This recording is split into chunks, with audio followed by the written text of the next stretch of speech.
오늘은 마태복음 5장 33절부터 시작하겠습니다. 또 옛사람에게 말한 바 헛맹세를 하지 말고 네 맹세한 것을 주께 지키라 하셨다는 것을 너희가 들었으나 나는 너희에게 이르노니 도무지 맹세하지 말지니 하늘로도 말라 이는 하나님의 보좌임이요 땅으로도 말라 이는 하나님의 발등상임이요 예루살렘으로도 말라 이는 큰 임금의 성임이요 내 머리로도 말라 이는 네가 한 터럭도 희고 검게 할 수 없음이라 오직 너희 말은 옳다 옳다 아니라 아니라 하라 이에서 지나는 것은 악으로 쫓아 나느니라. 율법에는 헛맹세를 하지 말라고 말씀하셨어요. 그런데 예수님께서는 도무지 맹세하지 말라 이렇게 말씀하십니다. 맹세라는 것은 내가 서원을 하는 거예요. 그런데 절대로 서원을 함부로 하지 말라는 것입니다. 우리는 맹세하면 안 되는 것이 하늘은 하나님의 발등상. 나도 하나님이 만드시고 하나님이 나와 함께 하시기 때문에 내 이름을 걸고서도 맹세하면 안 돼요. 왜냐하면 저나 여러분이나 다 연약한 존재이기 때문에 그 맹세를 지키기가 힘들다라는 거예요. 그러니까 함부로 맹세하지 말라는 것입니다. 그리고 38절 보면 또 눈은 눈으로 이는 이로 갚으라 하였다는 것을 너희가 들었으나 나는 너희에게 이르노니 악한 자를 대적지 말라. 출애굽기 21장 24절을 보면요. 눈은 눈으로 이는 이로 손은 손으로 발은 발로 데운 것은 데움으로 상하게 한 것은 상함으로 때린 것은 때림으로 갚을지니라 그랬어요. 율법에는 이렇게 돼 있어요. 그런데 예수님은 뭐라고 말씀하시냐면 나는 너에게 이르노니 악한 자를 대적하지 말라는 거예요. 내 옆에 있는 사람들이 나를 찔러주는 하나님의 일꾼이란 말이에요. 그가 지금은 악한 옷을 입고 나를 찔러주지만 하나님 앞에 섰을 때는 하나님의 일꾼으로 제사장으로 일을 하는 거거든요. 그래서 오히려 순종을 해줘야 돼요. 그래야 내가 이기는 거예요. 대적하게 되면 하나님을 대적하는 게 되는 거예요. 그래서 하나님에게는 오히려 순종을 해주고 내 안에 있는 마귀가 있어요. 찔를 때 올라오는 것들을 하나님 앞에 빼드리는 거예요. 그러면 내가 이기는 거예요. 그래서 예수님이 이기는 방법을 알려주시는 거예요. 이렇게 되면 나를 괴롭히던 사람이 오히려 나를 도와주는 사람이 되고 그 사람으로 인해서 내가 만들어진다라는 거예요. 그리고 네 오른뺨을 치거든 왼편 뺨도 대주래요. 이 오른뺨은 뭐냐면 영적인 거고 왼쪽은 내 육신적인 거예요. 그래서 영적으로 뺨을 때렸다라는 건 내 자존심을 상하게 했다라는 거예요. 그래서 뺨을 때리면 내 안에 있는 자존심을 빼라는 거예요. 그래서 내 안에 이 자존심이 있어서 당신이 지금 나한테 이렇게 수고를 하는데 알겠습니다. 이 자존심 가져가세요. 이렇게 하는 것이 내가 이기는 방법이 되는 거예요. 그게 삶에서 십자가를 지는 거예요. 그것도 지금 하나님이 하고 계시는 일이기 때문에. 그리고 나를 치는 자가 나를 도와주는 하나님의 일꾼이기 때문에. 그래서 내가 순종하고 사랑하고 섬기는 거예요. 그리고 또 너를 송사하여 속옷을 가지고자 하는 자에게 겉옷까지 가지게 하며 그랬어요. 속옷은 뭐냐면 내 안에 있는 영웅심이에요. 자존심을 뺐으면 영웅심도 빼야죠. 그래서 네 안에 있는 영웅심을 달라 그러면 그것도 주고 내 옳은 행실도 보여주는 거예요. 그래서 내 안에 있는 영웅심을 온전히 하나님 앞에 빼드리고 하나님의 성품으로 우리가 바뀌어질 때 마음의 천국이 이루어지는 것입니다.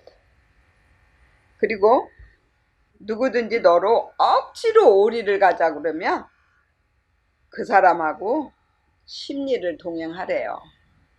오가 뭐냐면요, 영웅심, 자존심, 물질, 명예, 권위의 욕심이에요. 10은 뭐냐면 축적하다, 11조를 하다. 그러니까 내 안에 있는 욕심을 다 빼드리고 내 믿음이 11조를 하는 믿음이 되라는 거예요.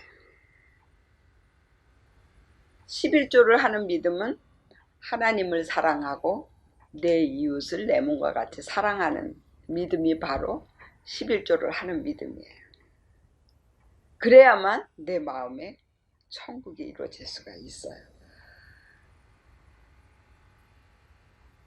그리고 내게 구하는 자에게 주며 내게 꾸고자 하는 자에게 거절하지 말라 그랬어요. 요셉이 7년 풍년 때에 곡식을 많이 쌓아놨었어요. 그런 다음에 7년 흉년이 왔을 때 그 곡식을 풀어서 굶어 죽는 자들에게 다 나눠줬어요. 7년 풍년은 뭐냐면 이 영적인 말씀을 깨달을 때예요. 그러면 많이 깨달아서 내가 많이 축적을 해놓는 거예요. 그러면 많이 축적을 한 다음에 이제 가난한 자들, 하나님의 말씀을 모르는 자들에게 풀어줘야 된다라는 거예요. 그랬을 때 마음의 천국이 이루어지는 거예요. 또 내 이웃을 사랑하고 내 원수를 미워하라 하였다는 것을 너희가 들었으나 나는 너희에게 이르노니 너희 원수를 사랑하며 너희를 핍박하는 자를 위하여 기도하라 그랬어요. 내 원수가 누구예요? 다 나를 괴롭히는 사람이 나의 원수예요. 근데 그 원수를 사랑하라는 거예요. 그리고 그를 위해서 기도를 해주라는 거예요. 하나님, 저 사람의 마음이 바뀌어져서 정말 하나님을 사랑하고 함께 이 천국 복음을 들을 수 있게 해주세요. 이렇게 그를 위해서 기도를 해주는 거예요.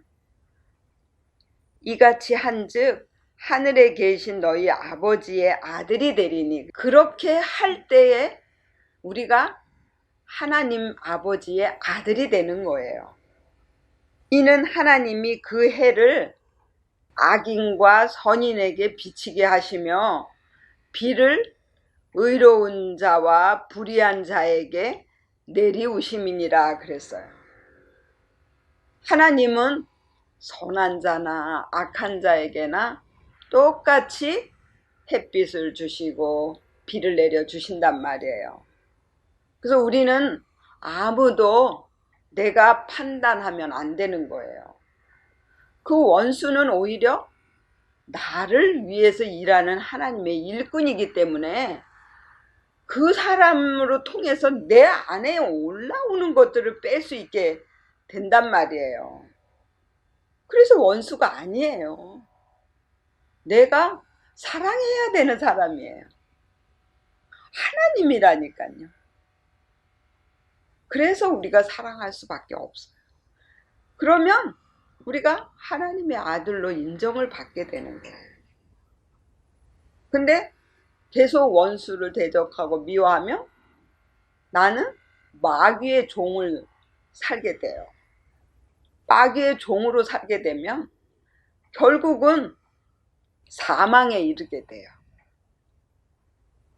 그래서 항상 하나님의 마음을 우리가 이해하고 하나님의 뜻을 알아야 돼요.